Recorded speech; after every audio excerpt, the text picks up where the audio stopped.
Hello students, welcome to Studygest the world of educational solutions. Studygest एक ऐसा unique platform है जहां पे आपको हर एक टाइप का एजुकेशन सॉल्यूशंस प्रोवाइड किया जाता है। So in today's class will discuss the physics point of view, that is gravitation chapter.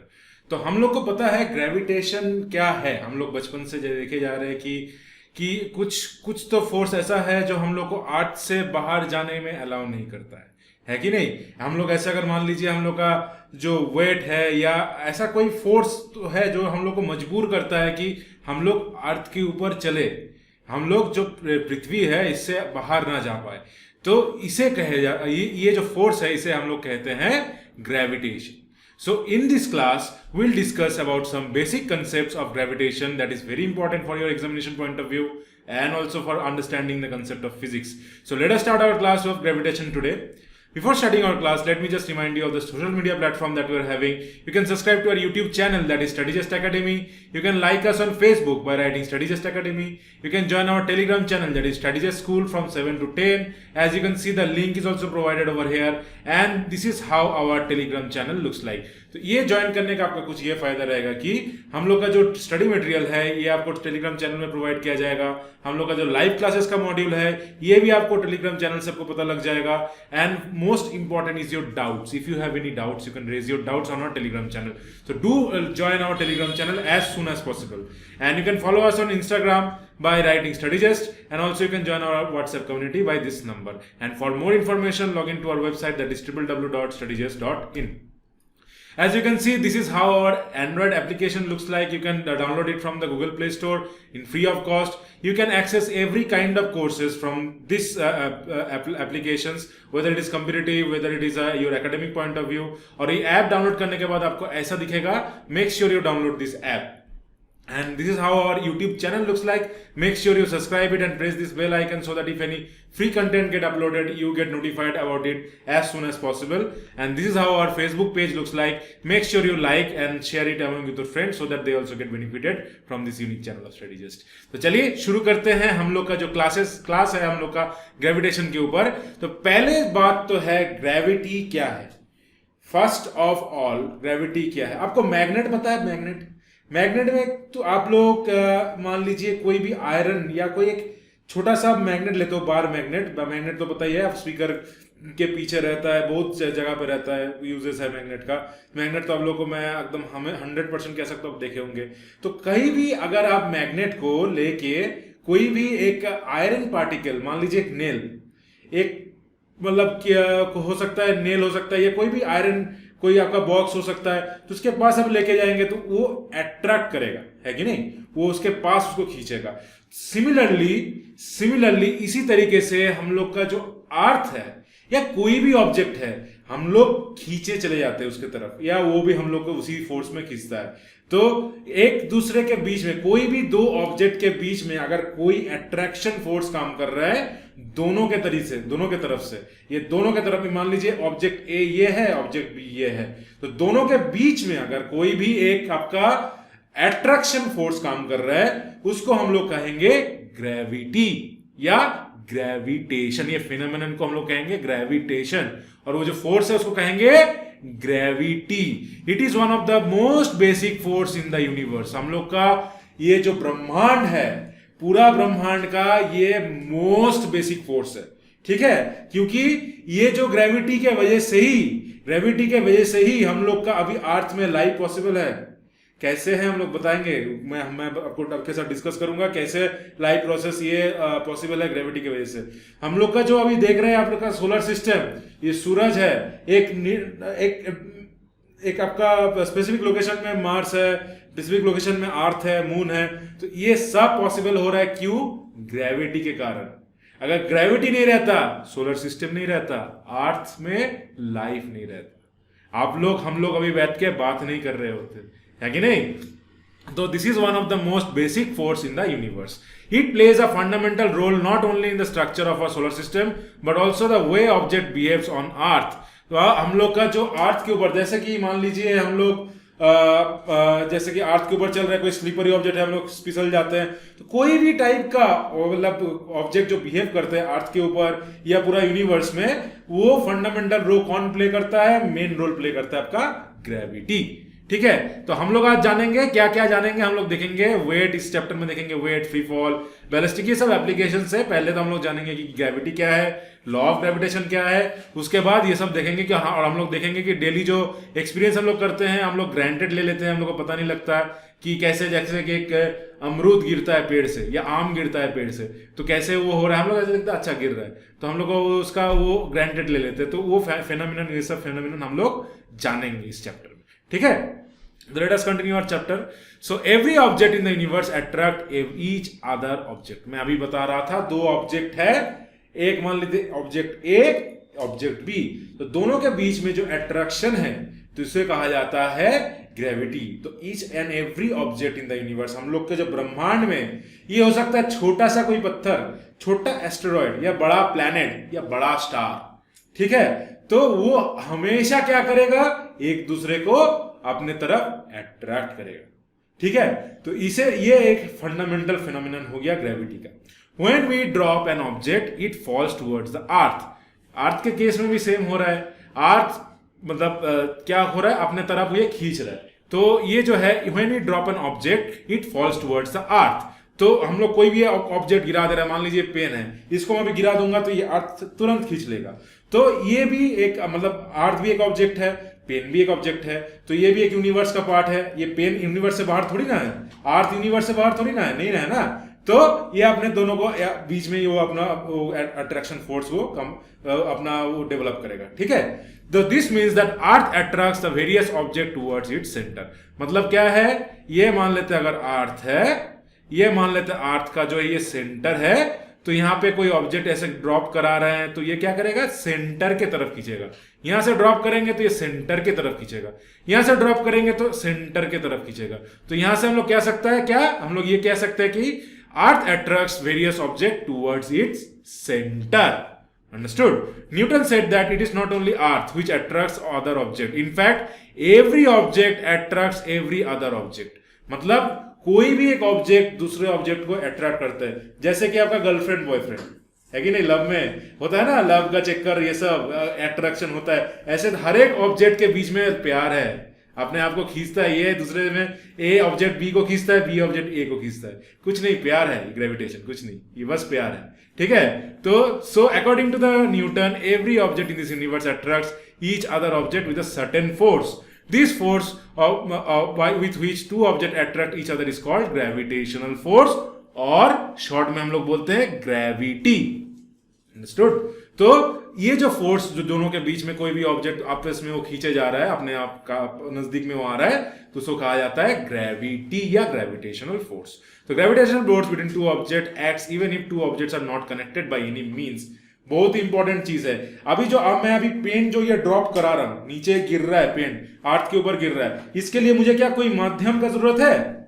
मुझे क्या कोई यहाँ पे कुछ कनेक्ट करने का जरूरत है? कोई एक मतलब मान लीजिए कोई मुझे अर्थ तो ऐसा नहीं कर रहा है कि इससे मैं रोप के साथ कनेक्ट करो तभी वो खींच रहा है, तो ऐसे ही खींच ले रहा है। तो ये बहुत ही इंपॉर्टेंट टेक अवे पॉइंट यहाँ पे है ग्रेविटेशन के ऊपर। क्या है वो? The gravitational force between two object act even if the two objects are not connected by any means। ये दो दोनों का बीच में ग्रेविटेशनल फोर्स, ग्रेविटी जो है, ये काम करेगा, तब भी काम करेगा जब भी इसके बीच में कभी कोई कनेक्शन नहीं रहेगा, तब भी ये काम करेगा। मतलब it gravity does not require, क्या है, रिक्वायर क्या है, डज नॉट रिक्वायर क्या है, एनी मीन्स का इसका कोई जरूरत नहीं है। तो ऐसे मान लीजिए कि अभी अर्थ जो है मून को अट्रैक्ट कर रहा है, मून जो है अर्थ को अट्रैक्ट कर रहा है, इसके बीच में कुछ है क्या, कोई मीडियम है? वो तो पूरा वैकेंट है, वैक्यूम है ना। तो ये दोनों के बीच में कोई चीज का मतलब ग्रेविटी होने के लिए कोई भी माध्यम का जरूरत नहीं है। इंपॉर्टेंट पॉइंट है, यहां पे नोट कर लो, एग्जाम में पूछा जाता है, छोटा क्वेश्चन आ जाएगा 2 नंबर का, तो अब यहाँ पे अगर थोड़ा गलती कर देंगे तो वो गलत हो जाएगा। बहुत ही इजी कंसेप्ट है। तो there is no means, there should not be any medium, तब भी जो फोर्स एक्ट करेगा उसे कहेंगे हम लोग ग्रेविटी, दोनों ऑब्जेक्ट के बीच में। Understood? I hope you have got what I am trying to explain over here. If there is any doubt, you can raise your doubt in your doubt section so that your doubts get clear as soon as possible, right. तो एकदम feel free कीजिए, एकदम easy, मैं एकदम जितना हो सकता है आपका एकदम बेसिक में जाके मैं आपको समझाने की कोशिश कर रहा हूं। थोड़ा कंसंट्रेशन आप स्क्रीन पे दीजिए, तो मैं उम्मीद के साथ कह सकता हूं कि आपको हर एक कंसेप्ट यहां पे क्लियर हो जाए। चलिए आगे बढ़ते हैं। Next will take some note now. If the masses of object or a body are small, then the gravitational force between them is very small, which cannot be detected easily. मान लीजिए आप मेरा एक ये बड़ा हाथ है, ठीक है, एक बड़ा हाथ है, और मान लीजिए यहाँ पे कोई एक पॉइंट, ये पेन का टिप है, तो ये दोनों के बीच में भी अगर हम लोग अगर पेन का टिप को हम अलग कर देंगे, ये भी दोनों के बीच में हम लोग का वो अट्रैक्शन होगा। मगर यहाँ पे क्या होगा, ये इतना छोटा होगा, इतना नेग्लिजिबल होगा, इतना कम होगा ये अट्रैक्शन, हम लोग को ये जल्दी से दिखेगा नहीं, ठीक है, ये जल्दी से दिखेगा नहीं। तो यहाँ पे यही कहा जा रहा है, if the masses of object are small, then the gravitational force between them is very small, which cannot be detected easily. जैसे कि मान लेते हैं हम लोग खड़े हैं अर्थ के ऊपर, अर्थ तो बहुत बड़ा है कि नहीं, अर्थ तो बहुत बड़ा है। आप लोग अब इमेजिनेशन करेंगे, आप लोग इमेजिन करेंगे इतना बड़ा, उससे भी बड़ा अर्थ है, ठीक है, जितना आप इमेजिन कर पा रहे हो ना, उससे भी बड़ा अर्थ है। तो एक जगह से दूसरा जगह जाने के लिए 2-3 दिन का वक्त लग जाता है, मुंबई से कलकत्ता आने के लिए, ठीक है, कितना आप सोच सकते हैं इंडिया के बीच में, तो अर्थ कितना बड़ा होगा सोच सकते हैं आप, ठीक है। तो उसके अगर बीच में हम लोग खड़े हैं, तो हम लोग और अर्थ के बीच में तो कोई अट्रैक्शन फोर्स काम कर रहा है ना, तो ये जो है ये नेग्लिजिबल है। हम लोग जैसे अर्थ को खींच रहे हैं, ये जो फोर्स है ये नेग्लिजिबल है। अर्थ का यहाँ पे क्या होगा, ज्यादा होगा, क्योंकि अर्थ का मास जो है बड़ा है, वो साइज में बड़ा है, इसलिए हम लोग अर्थ में चिपके रहते हैं, अर्थ के बाहर नहीं चले जाते, पृथ्वी के बाहर नहीं चले जाते, ठीक है। तो this is what I am trying to explain over here. If the masses of object are small, then the gravitational force between them is very small and cannot be detected easily. If however one of the object or body is very big, having a very large mass, then the gravitational force become very large and its effects can be seen easily. जैसे कि free fall, ऊपर से कोई पत्थर आप ऊपर से गिराते हो, नीचे अर्थ में आता है, नीचे में जमीन में आता है ना, तो ये क्या है, ये इफेक्ट क्यों दिखता है, क्योंकि अर्थ का जो मास है, अर्थ का जो मास है वो बहुत बड़ा है। वो जो पत्थर का जो छोटा पत्थर आप फेंक रहे हो ना ऊपर से, उसके मास के कंपेयर टू अर्थ का जो मास है बहुत ही ज्यादा बड़ा है। तो इसलिए हम लोग इजीली देख पाते हैं कि ऊपर से नीचे आ गया, ये गिर गया, फ्री फॉल हो गया। तो पेन, जैसे हम इस पेन को गिरा रहे हो, पेन वापस नीचे चला गया, या हम लोग यहाँ नीचे गिरते हैं, फ्री फॉल होता है कहीं पे ऊपर से नीचे में हम लोग गिरते हैं ना, सीसॉ में या कोई भी राइड में, रोलर कोस्टर राइड में नीचे हम लोग गिरते हैं, तो इजीली हम लोग देख सकते हैं, फील कर सकते हैं, क्योंकि अर्थ अपने तरफ खींच रहे हैं। हम लोग इजीली क्यों फील कर सकते हैं, क्योंकि मास of earth is very very very very very very large.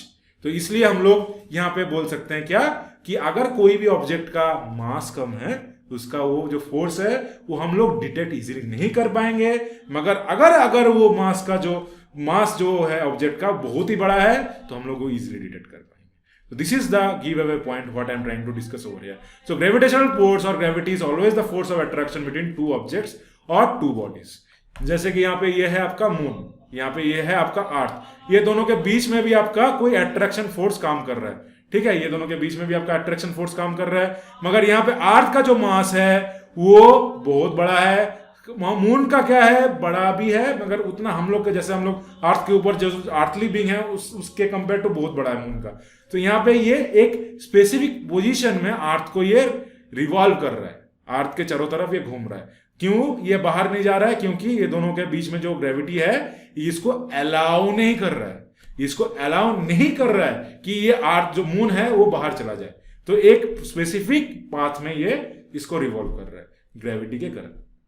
Understood what I am trying to explain over here? I am damn sure you are getting everything, right? If you are not getting anything, if you have any doubt in this section, you can please feel free to ask your doubt on our doubt section so that your doubt gets clear as soon as possible. चलिए इतना तक तो आपको समझ में आ गया होगा। अभी आगे बढ़ते हैं, नेक्स्ट देखते हैं यूनिवर्सल लॉ ऑफ ग्रेविटेशन। सो अब एक यहाँ पे एक लॉ बनता है, यूनिवर्सल लॉ ऑफ ग्रेविटेशन। तो ये जो लॉ है, अब कुछ चीज जो है हम लोग तो समझ में आ गया, कुछ तो फोर्स वो क्या हम लोग को खींच रहा है अपने तरफ, अर्थ अपने तरफ हम लोग को खींच रहा है, हम लोग अर्थ को अपने तरफ खींच रहे हैं क्योंकि ग्रेविटी काम कर रहा है। तो अब ये चीज को मेजर करने के लिए कुछ तो चाहिए, आप कितना फोर्स से खींच रहा है, आपको इसको एनालाइज नहीं करेंगे तो कैसे होगा, है कि नहीं। तो इस एनालिसिस के लिए हम लोग क्या किए, हम लोग बहुत ही शातिर, जो ह्यूमन बीइंग है ना, ह्यूमन स्पीसीज बहुत ही शातिर है, तो लोग क्या किया, हम लोग अपने लिए एक लॉ डिस्कवर कर लिए।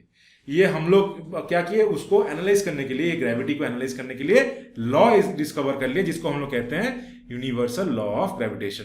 The universal law of gravitation किसने दिया था? हम लोग का न्यूटन सर ने, Isaac Newton discovered universal law of gravitation. It is also called as Newton's law of gravitation, इसलिए हम लोग इसे कहते हैं न्यूटन्स लॉ ऑफ ग्रेविटेशन। तो according to universal law of gravitation इसे क्या कहता है हम लोग देख लेते हैं।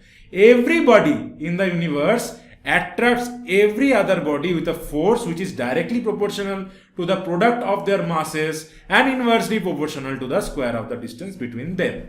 मतलब अगर ये जो फोर्स जो हम लोग ग्रेविटी के बात कर रहे थे, यहां पे मान लेते हैं एक बॉडी है A, एक बॉडी है B, इसका मान लेते हैं मास है m1, इसका मास है m2, ये इसको F फोर्स से खींच रहा है, ये इसको F फोर्स से खींच रहा है। अब F क्या होगा? F यहां पे हम लोग कैसे निकाल सकते हैं? न्यूटन ने क्या बताया था? न्यूटन सर ने ये ने बताया था कि ये जो है everybody attracts every other body directly proportional to their mass. F जो है ये डायरेक्टली प्रोपोर्शनल क्या होगा? प्रोडक्ट ऑफ देयर मासेस, जैसे m1 इंटू m2, ये हो जाएगा न्यूटन्स लॉ के अकॉर्डिंग टू ये condition. And inversely proportional to square of the distance between them. आप यहां से मान लेते हैं सेंटर से सेंटर का जो डिस्टेंस है यहाँ पे r है मान लेते हैं। तो न्यूटन्स लॉ ने क्या, मतलब न्यूटन्स लॉ ऑफ ग्रेविटेशन के अनुसार हम लोग क्या बोल सकते हैं? F is inversely proportional to r square of the distance between them. ठीक है। So the direction of force is along the line joining the centre of the body. Direction of force कब रहेगा? जो सेंटर से लेके centre तक जो line है, इसी डायरेक्शन में फोर्स एक्ट करेगा। सेंटर ऑफ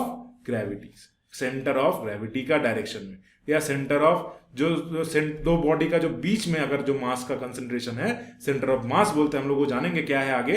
तो ये दोनों के बीच में इसका जो अगर लाइन हम लोग ड्रॉ करते हैं दोनों बॉडी के बीच में, उसी लाइन में ये उसी डायरेक्शन में ये यूनिवर्सल लॉ ऑफ ग्रेविटेशन काम करेगा। ठीक है, अंडरस्टूड। इसका अभी थोड़ा विस्तार से देख लेते हैं, डेरिवेशन से देख लेते हैं क्या क्या है। ठीक है, आगे बढ़ते हैं। Now according to the universal law of gravitation क्या बोला गया? अभी कंडीशन वहां बोला गया है कि force between two bodies are directly proportional to the product of their masses. तो यहां पे हम लोग कह सकते हैं कि F is directly proportional to m1 into m2, ये हम लोग बोल सकते हैं। नेक्स्ट यहां पे दिया है inversely proportional, the force between the two bodies is inversely proportional to the square of the distance between them, मतलब F प्रोपोर्शनल टू 1/r²। ठीक है, तो ऐसे हम लोग लिख सकते हैं F is proportional to m1 into m2 by r²। आप क्या करेंगे?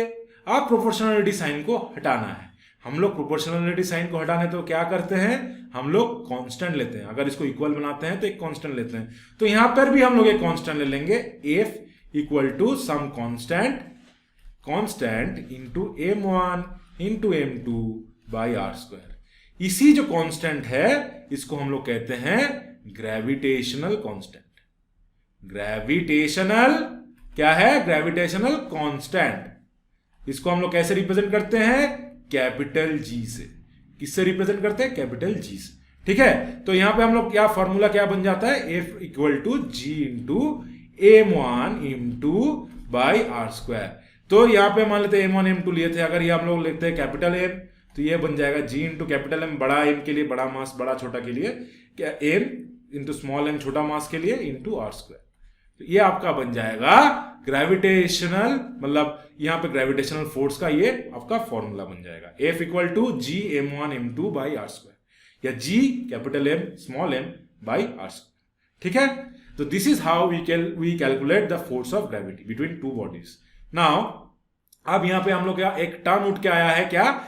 ग्रेविटेशनल कांस्टेंट, जो हम लोग G से, कैपिटल G से रिप्रेजेंट कर रहे हैं। तो उसको कैसे कैलकुलेट करेंगे? तो यूनिवर्सल कांस्टेंट ऑफ लॉ यहां पे मान लेते हैं two bodies of m1 m2 are at distance r। तो यहां पे ये फॉर्मूला ऐसे बन जाएगा, F equal to G into m1 into m2 by r²। अब इसको रीअरेंजमेंट करेंगे तो क्या होगा? G को एक साइड कर लेंगे तो क्या हो जाएगा? F into r² by m1 into m2। G को अगर इधर लेके जाएंगे, R इधर चला गया, ये इधर आ गया, नीचे क्रॉस मल्टीप्लाई हो गया, है कि नहीं? तो ये आ जाएगा। तो ऐसे लिख सकते हैं। तो यहां पे अभी क्या है? F का क्या है? F का है न्यूटन। F का जो यूनिट है उसका न्यूटन होता है। अब तो इसका यूनिट क्या हो जाएगा? ग्रेविटेशन कांस्टेंट का यूनिट। यहां पे हम लोग डिस्कस कर रहे हैं ग्रेविटेशन कांस्टेंट का यूनिट क्या हो रहा है। तो F का क्या है? न्यूटन है। आर का क्या है, आर का तो मीटर है, आर स्क्वायर मतलब metre square, Newton into metre square by नीचे एक तो यहाँ पे केजी इंटू केजी, तो यहाँ पे हो जाएगा newton metre square plus KG square. ये आपका हो जाएगा unit of gravitational constant. Gravitational constant जो जी है इसका यूनिट हो जाएगा newton metre square by KG square, या newton metre square KG to the power -2 ऊपर लिखते हैं। अगर हम लोग बाई नहीं लिखेंगे तो -2 ऊपर लेके आ जाएंगे केजी को, तो केजी टू दी पावर -2। ऐसे हम लोग का यूनिट जो है ग्रेविटेशनल कांस्टेंट का, ऐसे यूनिट ये बनता है। अंडरस्टूड? तो I have discussed what is gravitation, कैसे कैसे क्या क्या ग्रेविटेशन मतलब किस किस के बीच में होता है, कैसे वो डिपेंड करता है, न्यूटन ने कैसे एक्सप्लेन किया था, न्यूटन्स लॉ ऑफ ग्रेविटेशन हम लोग देखे क्या है, the every body attracts every other body in the force which is directly proportional to their masses and inversely proportional to the square of the distance between them. तो ये था आपका gravitational force, उसका हम लोग जो न्यूमेरिकल फॉर्मूला है वो भी डिस्कस कर लिए, और ग्रेविटेशनल कांस्टेंट क्या है वो डिस्कस किए, उसका हम लोग यूनिट्स भी डिस्कस कर लिए। तो इतना तक आपको समझ में आ गया होगा, मैं एकदम 100% दावे के साथ कह सकता हूं। चलिए आगे बढ़ते हैं, नेक्स्ट कॉन्सेप्ट पे आते हैं। नाउ वैल्यू ऑफ जी। अब तो यूनिट तो पता लग गया, अब उसको वैल्यू कैसे निकालेंगे। तो डायरेक्टली हम लोग क्या देखे, हम लोग अगर यहां पे लिखते हैं कि इफ अगर हम लोग का g का वैल्यू क्या हो गया, g is equal to F into m1 मतलब f into R square by m1 into m2, ये आया था ना। अगर हम लोग लेते हैं m1 m2 of the two masses 1 kg each ले लेते हैं, हर एक का मान लेते हैं। m1 यहाँ पे क्या ले रहा है 1 kg, m2 क्या ले रहा है यहाँ पे 1 kg फिर से ले रहा है, ठीक है 1 kg। So distance between them is 1 metre, R का वैल्यू क्या ले रहा है यहाँ पे 1 मीटर। देन अगर ये सब अगर पुट करेंगे तो हम लोग क्या मिल जाएगा, हम लोग को एफ इक्वल टू जी मिल जाएगा, एफ इक्वल टू जी यहाँ पे मिल जाएगा, ठीक है। तो यहां से हम लोग कह सकते हैं क्या, F equal to directly force equal to gravitational constant, the gravity force of gravity is directly proportional to gravitational constant applies that if the mass of the body is 1 kg each and the distance between them is 1 meter, तो F equal to G यहां पे बन जाएगा। Now gravitational constant numerically equal to the force of gravity which exist between the two bodies of unit masses kept as a unit distance from each other. तो अभी यहां पे क्या हो रहा है, अभी हम लोग अगर ग्रेविटेशनल कांस्टेंट देख रहे हैं अर्थ के लिए देख रहे हैं, तो यहां पे क्या कर रहे हैं, अर्थ का जो मास है उसको कंसिडर कर रहे हैं। तो वो अगर कंसिडर करेंगे तो यहां से हम लोग का जी का वैल्यू यहां पे अगर हम लोग कंसिडर करेंगे तो उसका वैल्यू क्या आ जाएगा 6.67 into 10 to the power -11 Newton metre square पर केजी स्क्वायर, ठीक है। बहुत ही इंपॉर्टेंट है, ये जो वैल्यू है आपको बाय हार्ट करना है। कैसे करेंगे, एवरीडे उठ के देखना है, या आप जितना मैक्सिमम हो सके प्रैक्टिस करना है आपको प्रॉब्लम्स का, न्यूमेरिकल्स का। तो 6.67 into 10 to the power -11 Newton metre square पर KG square is the gravitational constant of earth, ठीक है। अर्थ के कंडीशन के हिसाब से, अर्थ का मास अगर कंसिडर करेंगे, अर्थ का मास के हिसाब से कोई भी ऑब्जेक्ट का मान लेते हैं 1 किलो उसका ये है, डिस्टेंस दिया है 1 मीटर में, तो उसका जी का वैल्यू यहाँ पे ऐसे कैलकुलेट कर सकते हैं, ठीक है। तो this is how we will calculate G, and G क्या है, is numer equal to the force of gravitation which exist between two bodies of unit mass kept at unit distance from each other. यहाँ पे ऐसे हम लोग discuss किए थे, ठीक है। तो this is what is the value of gravitational constant g, that is 6.67 into 10 to the power -11 Newton metre square plus KG square, ठीक है। The force of gravitation is a vector quantity that acts along the line joining the centre of masses of two bodies.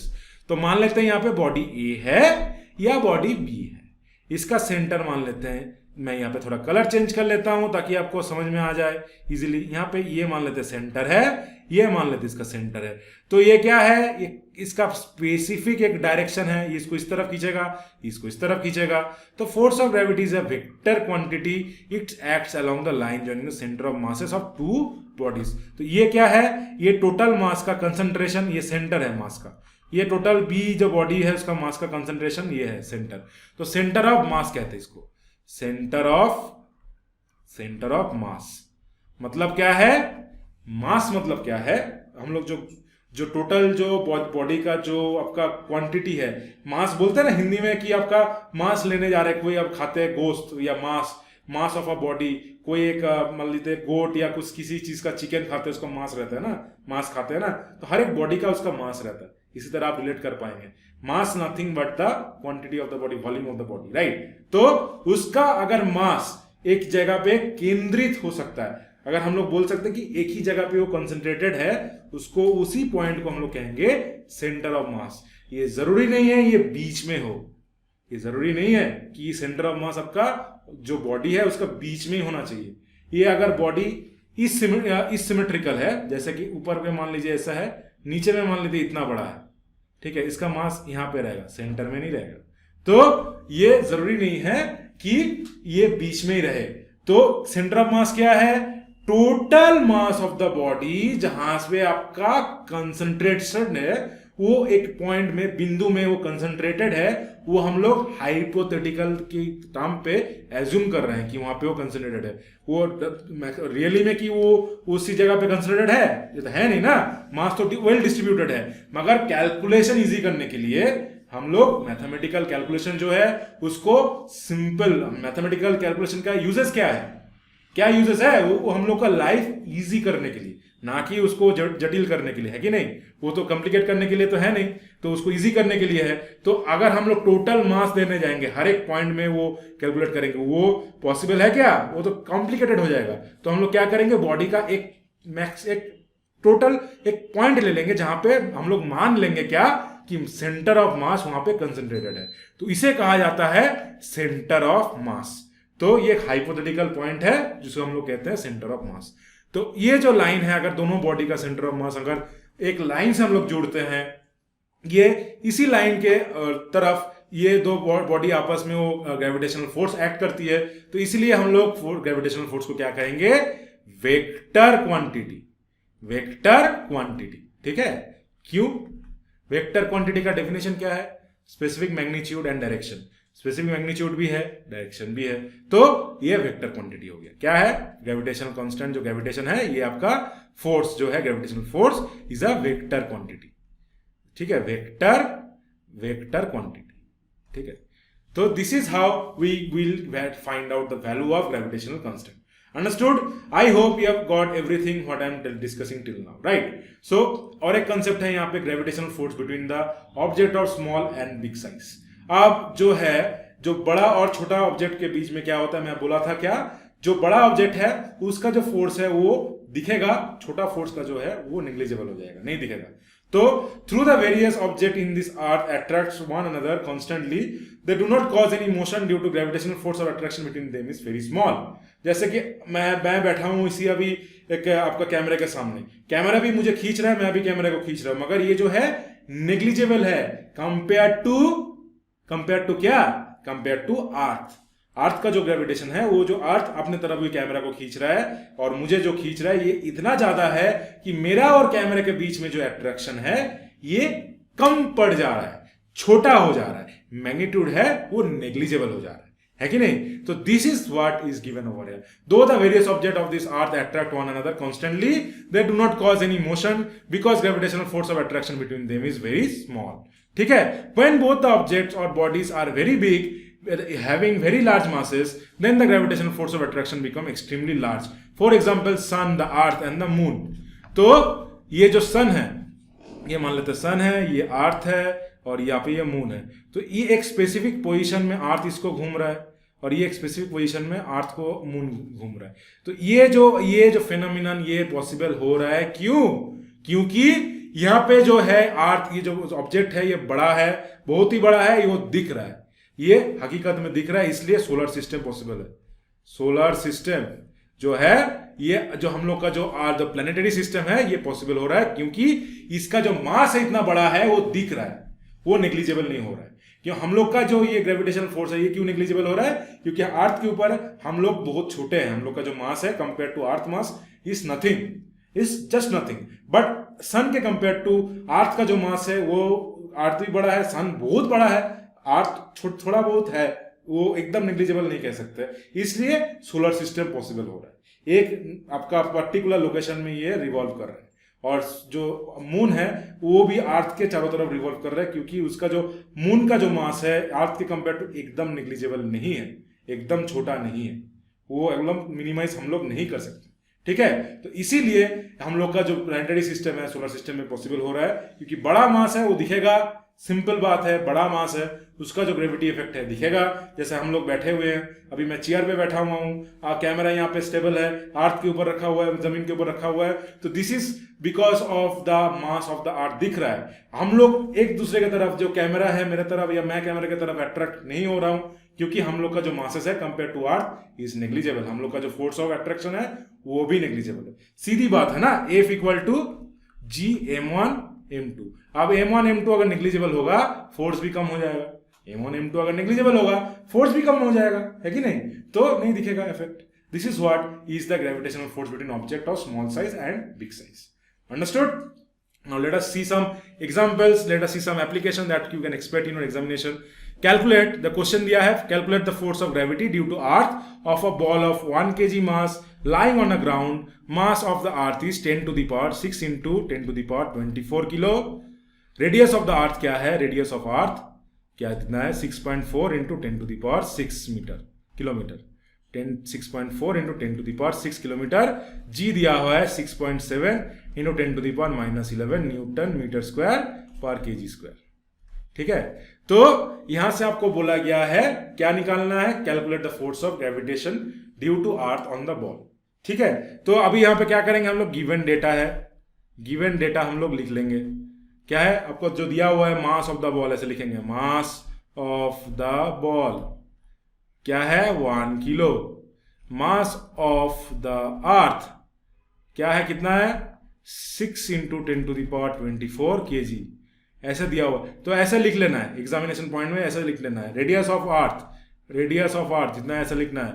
फिर जी है constant, जो क्या जी आपको दिया हुआ, आपका दिया हुआ ये, तो ये आपको टोटल लिख लेना है। ना आपको लिखना है अकॉर्डिंग टू, ऐसे लिखना है आपको, तभी आपको टोटल मार्क्स मिलेगा, ठीक है। नाउ अकॉर्डिंग टू द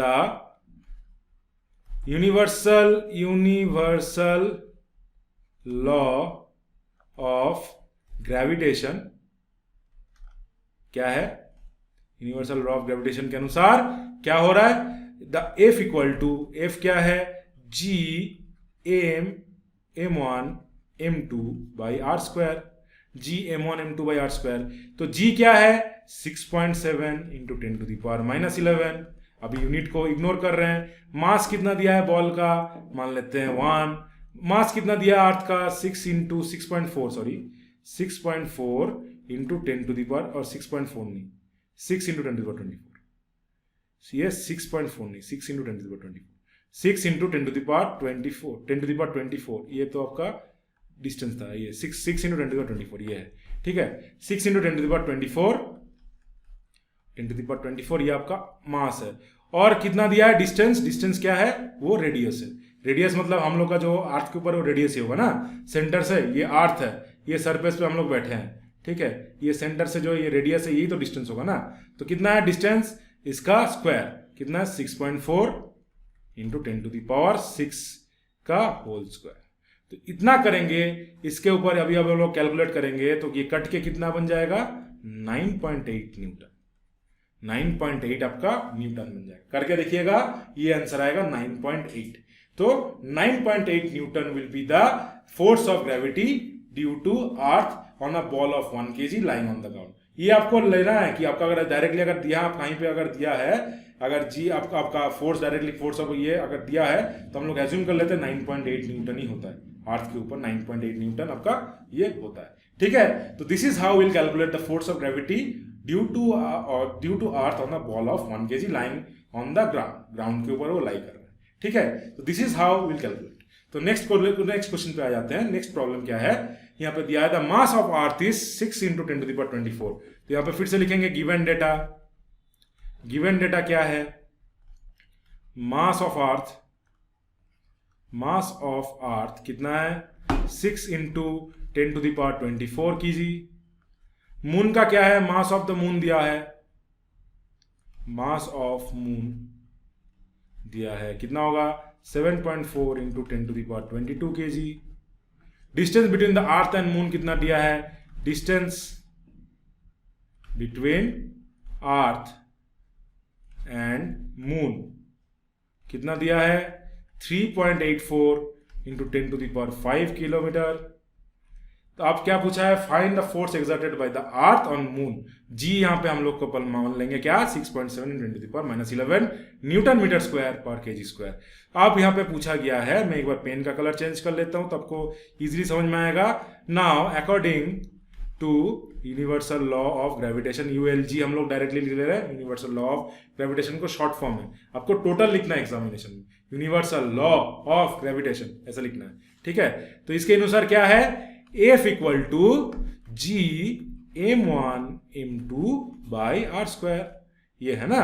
अब यहाँ पे क्या है, G दिया हुआ है आपका 6.7 इंटू 10⁻11, m1 कितना दिया है 6 इंटू मान लेते अर्थ का ये m1 है और मून का मान लेते हैं m2 है, और r जो है इसका डिस्टेंस है, तो ये हो जाएगा 6 इंटू 10⁻24, और मून का क्या है 7.4 इंटू 10⁻22 बाई कितना होगा 3.84 इंटू 10⁵ का होल स्क्वायर।